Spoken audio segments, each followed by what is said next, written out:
ಮದ್ದೂರು ತಾಲೂಕಿನ ಗೆಜ್ಜಲಗೆರೆ ಗ್ರಾಮ ಪಂಚಾಯಿತಿಯನ್ನು ನಗರಸಭೆಯಿಂದ ಕೈಬಿಡುವಂತೆ ಒತ್ತಾಯಿಸಿ ನಡೆಯುತ್ತಿರುವ ಅನಿರ್ದಿಷ್ಟಾವಧಿ ಪ್ರತಿಭಟನೆ ವೇಳೆ ಶಾಸಕರ ಹಾಗೂ ಗ್ರಾಮ ಪಂಚಾಯಿತಿ ಮಾಜಿ ಅಧ್ಯಕ್ಷರ ವಿರುದ್ಧ ಇಲ್ಲಸಲ್ಲದ ಆರೋಪಗಳನ್ನು ಮಾಡುತ್ತಿದ್ದು, ಇದು ಸತ್ಯಕ್ಕೆ ದೂರವಾದ ಸಂಗತಿ ಎಂದು ಗೆಜ್ಜಲಗೆರೆ ಗ್ರಾಮ ಪಂಚಾಯಿತಿ ಮಾಜಿ ಅಧ್ಯಕ್ಷ, ಹಾಲಿ ಸದಸ್ಯ ಹರೀಶ್ ತಿಳಿಸಿದರು.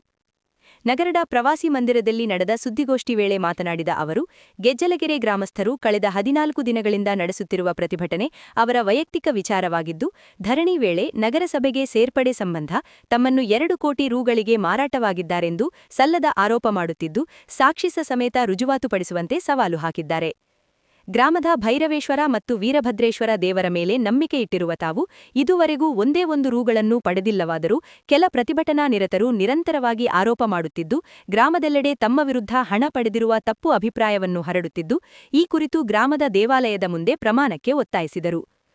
ಟಾರ್ಗೆಟ್ ಮಾಡಿ ಗ್ರಾಮ ಪಂಚಾಯತಿಯನ್ನು ಮಾರವರ 2 ಕೋಟಿ ರೂಪಾಯಿಗೆ ಮಾರಿ ಹಣವನ್ನು ತಗೊಂಡವರ ಆರೋಪವನ್ನು ಹೊರಿಸಿದ್ದಾರೆ. ನಾನು ಗೆಜ್ಜಲಗೆರೆ ವೀರಭದ್ರೇಶ್ವರ ಭೈರವೇಶ್ವರ ಮೇಲೆ ಹಣ ಮಾಡಿ ಹೇಳ್ತೀನಿ, ಶಾಸಕರ ಹತ್ರ ನಗರಸಭೆ ಪಂಚಾಯತಿ ವಿಚಾರವಾಗಿ 1 ರೂಪಾಯಿನ ತಿಂದಿದ್ರೆ ನನ್ನ ವಂಶ ನಿರ್ವಂಸಾಲಿ. ಇದು ಸಾರಿ ಹೇಳ್ತಾ ಇದ್ದೀನಿ ನಾನು, ನನ್ನ ವಂಶ ನಿರ್ವಂಸಾಲಿ. 1 ರೂಪಾಯಿ ಶಾಸಕರ ಹತ್ರ ಈ ವಿಚಾರವಾಗಿ ನಾನು ತಿಂದಿದ್ರೆ ಇಲ್ಲ. ಯಾರು ನನ್ನ ಮೇಲೆ ಈ ಥರ ಆರೋಪ ಹೊರಿಸ್ತಿದಾರೆ ಅವ್ರ ಮನೆ ನಿರ್ವಂಸ ಆಗಲಿ, ಆ ಭಗವಂತ ನೋಡ್ಕೋತಾರೆ. ಮತ್ತು ನಮಗೂ ಕೂಡ 4-5 ದಿನದ ಆತಂಕ ಆಗಿತ್ತು. ಹಳ್ಳಿ ಜನ ಡೈರಿ ಹೊಟ್ಟಾದಿದಂತೆ, ಪಂಚಾಯತಿ ಹೊಟ್ಟಾದಿದ್ದಲ್ಲಿ ನಮ್ಮನ್ನು ಕೇಳಿದ ನಮಗೂ ಆತಂಕ ಆಯಿತು. ಇವತ್ತು ಅದೇ ವಿಚಾರವಾಗಿ ನಮ್ಮ ಗೆಜ್ಜಲಗೆರೆ ನನ್ನ ಸ್ನೇಹಿತರನ್ನ ಕರ್ಕೊಂಡು ಈಗ ಶಾಸಕರ ಮನೆಗೆ ಹೋಗಿ ನಾವು ಶಾಸಕರ ಹತ್ರನೂ ಕೂಡ ಚರ್ಚೆ ಮಾಡಿದ್ವಿ.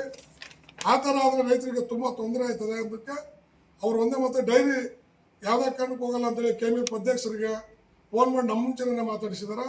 ಮತ್ತು ಗ್ರಾಮ ಪಂಚಾಯತಿ ಸಭಾಭ್ಯಾಸ ಮಾಡ್ತೀವಿ, ಎಲ್ಲ ಕಾರ್ಯಕೆಲಸಗಳು ಅಲ್ಲೇ ನಡೀತಿದೆ ಅಂತ ನಮಗೆ ಮಾತು ಕೊಟ್ಟಿದ್ದಾರೆ. ಈ ವಿಚಾರವಾಗಿ ಗೆಜ್ಜಲಗೆರೆ ಗ್ರಾಮ ಕಾಲದಿಂದ ಹೋರಾಟ ಮಾಡ್ಕೊಂಡು ಬಂದದ. ಅವ್ರು ಹೋರಾಟ ಮಾಡ್ತಾವ್ರೆ, ಅವ್ರ ಹೋರಾಟಕ್ಕೆ ಜಯ ಸಿಗಲಿ, ಅದಕ್ಕೆ ನಮ್ಗೆ ಅಭ್ಯಂತರ ಇಲ್ಲ. ನಮ್ಮನ್ನು ರಾಜಕೀಯಗೋಸ್ಕರ ನಮ್ಮ ತೇಜವಾದ ಮಾಡೋಕ್ಕೆ ಹಣ ಇಸ್ಕೊಂಡವನೇ ಪಂಚಾಯತಿ ಮಾರನೇ ಅಂತಾರಲ್ಲ, ಸಾಬೀತು ಮಾಡಲಿ. ಅವ್ರು ಏನು ಹೇಳ್ತಾರೋ ಅದಕ್ಕೆ ನಾನು ಸಿದ್ಧ ಇರ್ತೀನಿ. ನಮ್ಮ ಗ್ರಾಮದಲ್ಲಿ ನಾವಿಲ್ಲಿ ಯಾರ ಹೆಸರು ಹೇಳೋಕ್ಕೂ ನಾನು ಇಷ್ಟಪಡಲ್ಲ. ನಮ್ಮ ಗ್ರಾಮದಲ್ಲಿ ಇರ್ತಕ್ಕಂಥ ಸಾರ್ವಜನಿಕರು ಹೋರಾಟ ಮಾಡ್ತಾವ್ರ, ಅವ್ರ ಮನಸ್ಸಿಗೆ ಇವ್ರೇನು ತುಂಬಿದ್ರೆ ಗೊತ್ತಿಲ್ಲ, ಕೆಲವು ಜನಕ್ಕೆ ಗೊತ್ತಿಲ್ಲ. ಯಾರು ಹೇಳೋದನ್ನ ಅವ್ರು ಒಪ್ಕೊಂಡವ್ರೆ. ನಾನು ನನ್ನ ಮನಸ್ಸಲ್ಲಿ ಹೇಳ್ತೀನಿ, ನಾವು ಈ ವಿಚಾರವಾಗಿ ಹಣ ಪಡೆದಿರೋ ಭಗವಂತ ನೋಡ್ಕೊಳ್ಳಿ, ಇಲ್ಲ ಸಾಬೀತು ಮಾಡಲಿ. ಮುಂಚೂಣಿ ನಾಯಕ ಬಂದ್ರೆ ಪ್ರತಿನಿತ್ಯ ಪತ್ರಕರ್ತರು ನೀವು ಹೋಗಿದ್ದೀರಿ, ಯಾರು ಮುಂಚೂಣಿ ನಾಯಕ ತಮಗೆ ಗೊತ್ತು. ನಾವು ಯಾರ ಹೆಸರು ಹೇಳೋಕ್ಕೂ ಇಷ್ಟಪಡಲ್ಲ. ಯಾಕಂದ್ರೆ ನಾವು ಯಾರು ಈಗ ಅವರು ನಮ್ಮನ್ನು ಯಾವ ರೀತಿ ಟಾರ್ಗೆಟ್ ಮಾಡ್ತಾರೆ, ನಾವು ಯಾರನ್ನು ಟಾರ್ಗೆಟ್ ಮಾಡೋಕ್ಕೂ ಇಷ್ಟಪಡಲ್ಲ. ಯಾಕಂದ್ರೆ ಒಂದು ಹೋರಾಟ ರೈತ ಚಳವಳಿ ಮಾಡಲಿ, ಅದಕ್ಕೆ ನಮ್ದು ಯಾವುದೇ ರೀತಿ ಅಭ್ಯಂತರ ಇಲ್ಲ. ಕಾನೂನಿಗಿಂತ ದೊಡ್ಡವ್ರು ಯಾರೂ ಇಲ್ಲ. ಕೋರ್ಟಲ್ಲಿದೆ, ಕೋರ್ಟಲ್ಲಿ ಏನು ತೀರ್ಮಾನ ಆಗ್ತದೆ ಅದಕ್ಕೆ ಎಲ್ಲರೂ ಬದ್ಧವಾಗಬೇಕಾಗ್ತದೆ. ಮುಂಚೂಣಿ ಅಂದರೆ ನಮಗೆ ಮುಂಚವಾಗಿ ಅವ್ರು ಹೇಳಲಿಲ್ಲ, ಜನಗಳಿಗೆ ಕಿವಿಗೆ ಊದವ್ರೆ. ಜನಗಳು ಆ ಥರ ನನ್ನ ಮುಂಚೆ ಯಾರು ಮಾತಾಡಿಲ್ಲ. ಈಗ ಗ್ರಾಮ ಪಂಚಾಯತಿ ನಿರ್ಣಯ ಮಾಡಿದ ಟೈಮಲ್ಲಿ ಒಂದ್ಸರಿ 9 ಮಂದಿ ಮೊದಲು ಮೀಟಿಂಗಲ್ಲಿ ಪಂಚಾಯತಿ ಇರಬೇಕು ಅಂತೇಳಿ ತಿರಸ್ಕಾರ ಮಾಡಿದ್ದು ನಾವೇ. ಫಸ್ಟ್ ಮೀಟಿಂಗ್ ಮಾಡಿದಾಗ ಸತ್ಯ. 2ನೇ ಮೀಟಿಂಗಲ್ಲಿ ನಾನು ತಟಸ್ಥವಾಗಿ ಉಳ್ಕೊಂಡಿದ್ದೀನಿ, ಅದು ದಾಖಲಾತಿಲ್ಲ. ಅದೇ 3ನೇ ಮೀಟಿಂಗಲ್ಲಿ 8 ಜನ ಸದಸ್ಯರಿದ್ದರು.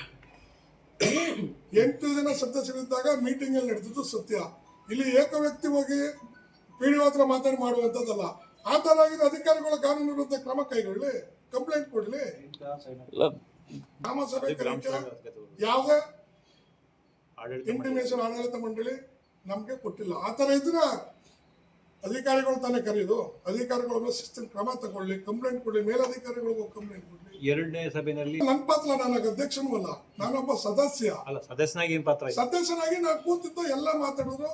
ಈಗ ಇಂಪ್ಲಿಮೆಂಟ್ ವಿಚಾರದಲ್ಲಿ ಶಾಸಕರ ಹತ್ರ ಮಾತಾಡಿದ್ವಿ. ಅವರು ಯಾವುದೇ ಕಾರಣಕ್ಕೂ ಗ್ರಾಮ ಪಂಚಾಯತಿನ ಮದ್ದೂರಿಗೆ ಬರೋಕ್ಕಾಗಲ್ಲ. ಅಲ್ಲೇ ನಗರಸಭೆ ಆದರೂ ಕೂಡ ಅಲ್ಲೇ ಕಾರ್ಯಕಲಾಪ ನಡೀತದೆ. ನಿಮ್ಮ ಡೈರಿ ಆಗ್ಬೋದು, ಸೊಸೈಟಿ ಆಗ್ಬೋದು, ಯಾವುದೂ ಕೂಡ ನಾವು ಮದ್ದೂರಿಗೆ ನಾವು ಜನಗಳಿಗೆ ತೊಂದರೆ ಕೊಡಲ್ಲ ಅಂತ ಹೇಳಿ ಅವರು ಮಾತು ಕೊಟ್ಟಿದ್ರು. ಗೋಷ್ಠಿ ವೇಳೆ ಗ್ರಾಮ ಪಂಚಾಯಿತಿ ಸದಸ್ಯ ಶಿವಾಜಿ, ಮಾಜಿ ಸದಸ್ಯ ಕುಮಾರ್, MPCS ನಿರ್ದೇಶಕ ಆದಿಪ್ರಸಾದ್, ಯುವ ಕಾಂಗ್ರೆಸ್ ಅಧ್ಯಕ್ಷ ಹಿತೇಗೌಡ, ಮಾಜಿ ಅಧ್ಯಕ್ಷ ಕಿರಣ್, ಮುಖಂಡರಾದ ಮನು, ಇಂದುಕುಮಾರ್ ಇತರರಿದ್ದರು.